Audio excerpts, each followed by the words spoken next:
SCP-004 ត្រូវបានគេស្គាល់ថាជា SCP មួយដែលកើតសាហាវដែលវាមានឈ្មោះថា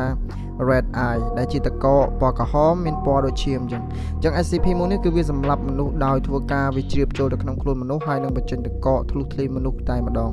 អញ្ចឹងចង់ដឹងថាសាច់រឿងយ៉ាងណាតាមមកទស្សនាវីដេអូនេះជាមួយខ្ញុំទាំងអស់គ្នាខ្ញុំនឹងបកស្រាយជូនអ្នកនរគ្នាបាទជំរាបសួរអ្នកនរគ្នាសូមស្វាគមន៍មកកាន់វីដេអូថ្មីអរគុណអ្នកនរគ្នាដែលបានសនំពរខ្ញុំនិយាយអំពី SCP-004 អញ្ចឹងណាហើយក៏រឿងយឺតយ៉ាវដែរតែអធិស្ឋានផងអ្នកនរគ្នាដោយសារហែងលបលអញ្ចឹងណាអញ្ចឹងតែយើងមកធ្វើការនិយាយអំពី SCP-004 SCP-004 គឺជា SCP មួយដែលមានឈ្មោះថា Red Eye ដែលវាគឺជាតកពណ៌ក្រហមកម្ដៅមានធម្មពលខ្លាំងមែនទែន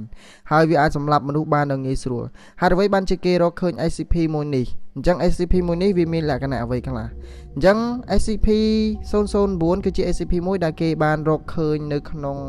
ភ្នំតកមួយដែលដោយសារតែបុគ្គលិករបស់ SCP Foundation បានចុះទៅធ្វើការស្រាវជ្រាវហើយក៏បានទៅដល់ក្នុងកន្លែងរូងតកមួយអញ្ចឹងណាដូចជាភ្នំតកហើយក៏បានចូលទៅក្នុងរូងមួយអញ្ចឹងក៏ឃើញរបស់ចម្លែកជាច្រើនកំឡុងពេលដែលពួកគេបានទៅដល់ទីនោះពួកគេក៏បានឃើញសាកសពមនុស្សសាកសពសត្វផ្សេងដែលមានដូចជា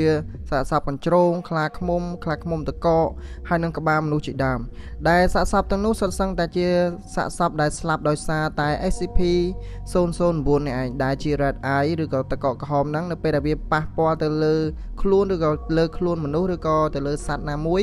វានឹងធ្វើការបញ្ចេញអាតកហ្នឹងចាក់ធ្លុះធ្លាយដែលធ្វើឲ្យមនុស្សនិងសត្វហ្នឹងស្លាប់ភ្លាមតែម្ដងហើយកំឡុងពេលស្លាប់ហ្នឹងគឺអាតកហ្នឹងគឺវាមានឥទ្ធិពលមួយគឺវាធ្វើឲ្យមនុស្សឬក៏សត្វហ្នឹងមានការក្តៅកាហាយនៅក្នុងខ្លួនអញ្ចឹងណាបន្ទាប់មកវាធ្វើការបញ្ចេញអាធម្មពលរបស់វាហ្នឹងធ្វើឲ្យធ្លុះធ្លាយមនុស្សនិងសត្វហ្នឹងគឺស្លាប់តែម្ដងហើយពួកគេក៏បានធ្វើការស្រង់យកអាតកឬក៏ SCP-004 ហ្នឹងដើម្បីយកមកមន្ទីរពិសោធន៍របស់គេដើម្បីធ្វើការស្រាវជ្រាវតាក់ទងទៅនឹង SCP-004 តើវាមានឥទ្ធិពលអ្វីខ្លះហេតុអីបានវាធ្វើឲ្យមនុស្សស្លាប់ងាយអញ្ចឹងណាអញ្ចឹងនៅពេលដែលពួកគេបានយកមកដល់SCP-004 ហ្នឹងក៏បានត្រូវ SCP Foundation ធ្វើតេស្តផ្សេងដោយធ្វើការដុតហើយនឹងដាក់វានៅក្នុងសីតុណ្ហភាពត្រជាក់ក៏បានឲ្យឃើញថានៅពេលដែលដុតSCP-004 ដែលជា Red Eye ហ្នឹងវាទៅជាកកទៅវិញហើយនៅពេលដែលវាត្រូវទឹកត្រជាក់ឬក៏សីតុណ្ហភាពត្រជាក់ Red Eye ឬក៏ SCP-004 ហ្នឹងវាប្រែទៅជាទឹករាវវិញណាទឹកពណ៌ក្រហមហើយរាវដូចឈាមអញ្ចឹងវាមានលក្ខណៈចម្លែកដែលធ្វើឲ្យពួកគេហ្នឹងមានការឆ្ងល់ហើយក៏មានការពិបាកក្នុងការបញ្យល់ទៅដល់អ្នកដែលបានអានឬក៏អ្នកដែលបានមើលរឿងនេះអញ្ចឹងណាតពីការធ្វើតេស្តរបស់ SCP Foundation បានឃើញអញ្ចឹងហើយពួកគេក៏ចាប់ផ្ដើមធ្វើការយក SCP-004 ដែលជា Red Eye ទឹកកកពណ៌ក្រហមហ្នឹងយកទៅធ្វើតេស្តនៅលើមនុស្សតែម្ដងដោយប្រើប្រាស់ទឹកហ្នឹងដាក់ទៅលើមនុស្សអញ្ចឹងណាហើយគេប្រើដោយឲ្យបុគ្គលិករបស់គេហ្នឹងដែលមានក្នុងក្រុមរបស់គេមានឈ្មោះថា D Class ហ្នឹង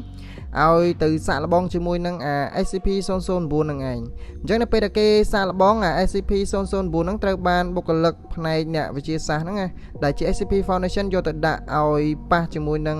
បុគ្គលិកម្នាក់ទៀតដែលជាក្រុមរបស់ D Class ដែលជាបុគ្គលិករបស់ SCP Foundation ដូចតែគ្នានឹងទេអញ្ចឹងនៅពេលដែលគេបានយកទៅដាក់ត្រូវមុខឬក៏ត្រូវអញ្ចើមរបស់អាប៉ែដែលជាក្រុម D Class ហ្នឹងនៅពេលដែលប៉ះភ្លាមគឺអត់អីនោះទេក៏ប៉ុន្តែនៅពេលដែលប៉ះរៀងបានត្រឹមរយៈពេល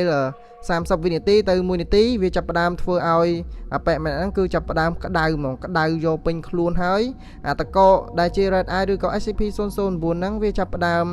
បញ្ចេញឥទ្ធិពលរបស់វាបញ្ចេញអាតកហ្នឹងចេញមកធ្វើឲ្យធ្លុះធ្លាយអាប៉ែ D ខ្លះហ្នឹងគឺធ្លុះធ្លាយធ្វើអាប៉ែហ្នឹងស្រែកខ្លាំងស្រែកយកម៉ែយកឪតែម្ដងដែលធ្វើអាប៉ែហ្នឹងគឺចាប់ផ្ដើមមានអារម្មណ៍ថាពិបាកហើយតឹងទ្រូងថប់ដង្ហើមធ្វើឲ្យអាប៉ែហ្នឹងស្លាប់ភ្លាមតែម្ដងហើយក្រោយពីទទួលបានលទ្ធផលបែបនេះក្រុម SCP Foundation ក៏មិនបានទុកយូរដែរក៏បានយក SCP-004 ហ្នឹងដែលជា Red Eye ឬក៏តកពណ៌ក្រហមហ្នឹងយកទៅធ្វើការឃុំទុក